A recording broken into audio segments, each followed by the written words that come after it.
PlanetTogether has an export feature that allows you to export data from any of its grids. You can use this feature to export your schedule to make notes, edits, and distribute.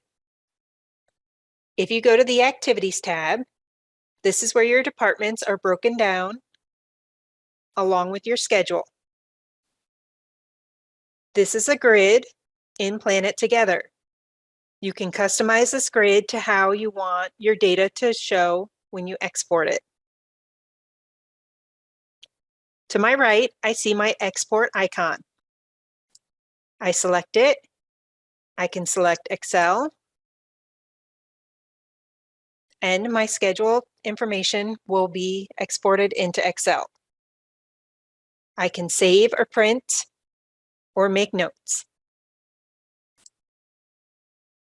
I can also export to a PDF and distribute as needed.